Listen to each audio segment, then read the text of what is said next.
বিদায় নিয়ে চলে গেল, তার মাত্র দুইটা সন্তান, যমজ দুইটা সন্তান, বাবা নাই, মা পৃথিবী থেকে বিদায় নিয়ে চলে গেলেন, দাদা দাদিও নাই, নানা নানিও নাই, অসহায় হয়ে দুইটা সন্তান হাউমাউ করে কান্না করছেন। তাদেরকে কে দেখবে, তাদের কাছে কে যাবে, তাদেরকে কে মহব্বত করবে, থাকার জন্য জায়গা দেবে? এতিম হয়ে জমিনের মধ্য থেকে বিদায় নিয়ে চলে গেল, বাবাও নাই, মাওটা এই জমিন থেকে বিদায় নিয়ে চলে গেলেন। ভালোবাসার মতো দুনিয়ার মধ্যে কেউ রইল না। তবে আমার প্রশ্ন হলো, একজন মা দুনিয়ার মধ্য থেকে বিদায় নিয়ে চলে গেলেন, এর মৃত্যু তো সাধারণ কোনো মৃত্যু নয়, এটা দুর্ঘটনাও নয়। ওই ম্যানহোলের মুখটাকে ফাঁকা করে রাখা হয়েছিল, এটা অবহেলার কারণে নিঃসন্দেহে একটা নিরপরাধ মানুষকে হত্যার দায় এদেরকেও নিতে হবে।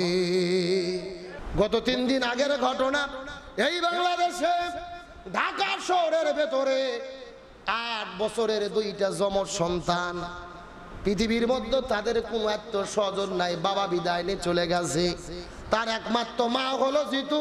এই মা দুইজন সন্তানকে নিয়ে জীবন যাপন করে, সারাদিন ওষুধের কোম্পানির মধ্যে চাকরি করে, টাকা পয়সা উপার্জন করে, দুনিয়ার মধ্যে তাদের আত্মস্বজন বলতে কেউ নাই।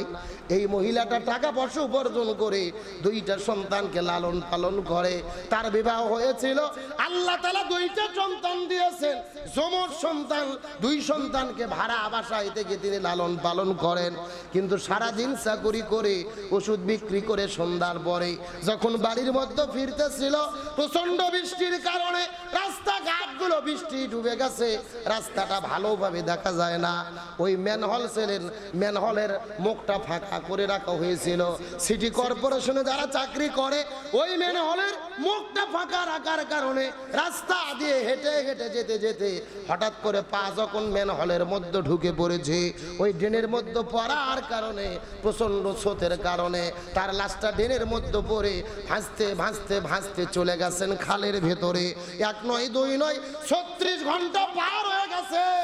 এই জিতু নামক মাটা বিদায় নিয়ে চলে গেছে, ওই ড্রেনের মধ্যে পড়ার কারণে প্রচন্ড স্রোতের ভেতরে ভাসতে ভাসতে খালের মধ্যে চলে গেছেন, বিলের মধ্যে চলে গেছেন। 36 ঘন্টা পর তার লাশটা পানির মধ্যে থেকে ভেসে উঠেছে, লাশটা পচে গলে দুর্গন্ধ, লাশের কাছে যাওয়া যায় না, ভালো মতো চেনাও যায় না, সুন্দর করে গোসল পর্যন্ত দেওয়া যায় নাই, এত দুর্গন্ধ, আতর দিয়ে স্প্রে দিয়ে তার কাছে যাওয়া যায় নাই। এই যে মা বিদায় নিয়ে চলে গেল, তার মাত্র 2টা সন্তান, যমজ 2টা সন্তান, বাবা নাই, মা পৃথিবী থেকে বিদায় নিয়ে চলে গেলেন, দাদা দাদিও নাই, নানা নানিও নাই, অসহায় হয়ে 2টা সন্তান হাউমাউ করে কান্না করছেন। তাদেরকে কে দেখবে, তাদের কাছে কে যাবে, তাদেরকে কে মহব্বত করবে, থাকার জন্য জায়গা দেবে? এতিম হয়ে জমিনের মধ্য থেকে বিদায় নিয়ে চলে গেল, বাবাও নাই, মাওটা এই জমিন থেকে বিদায় নিয়ে চলে গেলেন। ভালোবাসার মতো দুনিয়ার মধ্যে কেউ রইল না। তবে আমার প্রশ্ন হলো, একজন মা দুনিয়ার মধ্য থেকে বিদায় নিয়ে চলে গেলেন, এর মৃত্যু তো সাধারণ কোনো মৃত্যু নয়, এটা দুর্ঘটনাও নয়। ওই ম্যানহোলের মুখটাকে ফাঁকা করে রাখা হয়েছিল, এটা অবহেলার কারণে নিঃসন্দেহে একটা নিরপরাধ মানুষকে হত্যার দায় এদেরকেও নিতে হবে। এটা তথাকথিত দুর্ঘটনা নয়। রাস্তায় যখন কাজ চলে, সিটি কর্পোরেশনের দায়িত্ব, ম্যানহোলের ড্রেনের মুখ যখন ফাঁকা করা হয়, কাজ শেষ করার পরে বর্ষার দিন, বৃষ্টির দিন ওটাকে আবারও ঢেকে রাখতে হবে। কিন্তু মুখ ফাঁকা রেখেছেন, বৃষ্টিতে রাস্তাঘাট, ঢাকা শহরে 1 ঘন্টা বৃষ্টি হলেই কোমর পর্যন্ত, মাজা পর্যন্ত পানি হয়ে যায়। এই জিতু নামক মা যখন হেঁটে হেঁটে গেলেন, হঠাৎ করে ড্রেনের মধ্যে, ম্যানহোলের মুখের মধ্যে পা পড়েছে, পানির এত স্রোত, ওই ড্রেনের মধ্যে স্রোতে তাকে টেনে নিয়ে গেছেন। 36 ঘন্টা পর তার লাশটা বের হয়েছে খাল থেকে, বিল থেকে, তার লাশটা দুর্গন্ধ, পচা। আমরা বলতে চাই, আজকে যারা কাজ করতে গিয়ে অবহেলা করেছে, এই হত্যার দায় তাদেরকেও নিতে হবে। তারা কেন অবহেলা করলেন? আজকে বড় বড় মিডিয়াতে এই খবর নিয়ে কোনো কথা বলা হচ্ছে না, সরকারের বিরুদ্ধে যাবে এই জন্য না, এই অন্যায়ের প্রতিবাদ হওয়া উচিত। আজ জিতু নামক বোন বিদায় নিয়েছে, আর একদিন আমার ভাই বোন বিপদে পড়বে না, এর কি কোনো গ্যারান্টি আছে? আমরা বলতে চাই, এই যে 2টা এতিম বাচ্চা হয়ে গেলেন, বাবাও নাই, মাও নাই, এদের দায়িত্ব কে নেবে? ছোট দুইটা বাচ্চা মা মা বলে কান্না করছেন, কখন মা ফিরে আসবেন, তাদেরকে খাবার দেবেন। তাদের তো বিশ্বাস সারাদিন আমাদের মা কাজ করে, রাতের বেলা বাড়িতে ফিরে আমাদের খাওয়ায়। এই দুইটা বাচ্চা অবুঝ শিশু মা মা বলে কান্না করছেন। এই দুইটা অবুঝ শিশুকে কে জবাব দেবে, কে আর তার ভাই নেবে? আমরা বলতে চাই যারা দায়িত্ব অবহেলা করেছে এদেরকেই এর দায়িত্ব নিতে হবে। আমরা বলতে চাই দায়িত্ব অবহেলার জন্য নিরপরাধ একজন মানুষ বিদায় নিয়ে চলে যাক, এটা আমরা কখনো চাই? তবে রাসূল বলেছেন শুধু জীবন দিয়ে মরাই শহীদ নয়, বরং পানিতে ডুবে যারা মরে যায় আল্লাহ তাআলা তাদেরকেও শহীদের মর্যাদা দান করবেন। সুবহানাল্লাহ বলেন। আমরা দোয়া করে জিতু নামক আমাদের বোনটি মাটি যিনি পানিতে পড়ে বিদায় নিয়ে চলে গেলেন, আল্লাহ তাআলা যেন তাকে শহীদ হিসেবে কবুল করে, সকলেই পড়েন আমিন। আরো জোরে বলেন আমিন। তাহলে আমি বলতে চাচ্ছিলাম আল্লাহর কাছে সবচাইতে মর্যাদা বেশি কি? মৃত্যু। আরেকটু জোরে বলেন। আমার প্রিয় বন্ধুগণ, মুসলমান ভাইরা গভীর মনোযোগ লক্ষ্য করুন। এই জন্য বলতে চাচ্ছিলাম রাসূল যখন বর্ণনা করলেন শহীদের এত যোগ্যতা, এত মর্যাদা, শহীদেরা যখন সুপারিশ করবেন পিতা মাতাকে সঙ্গে করে নিয়ে জান্নাতে যেতে পারবেন। জোরে বলেন না সুবহানাল্লাহ। এই জায়গার মধ্যে শেষ নয়, একটা পরিবার, একটা পুরো বংশটা জান্নাতে যাওয়ার জন্য যথেষ্ট হতে পারে।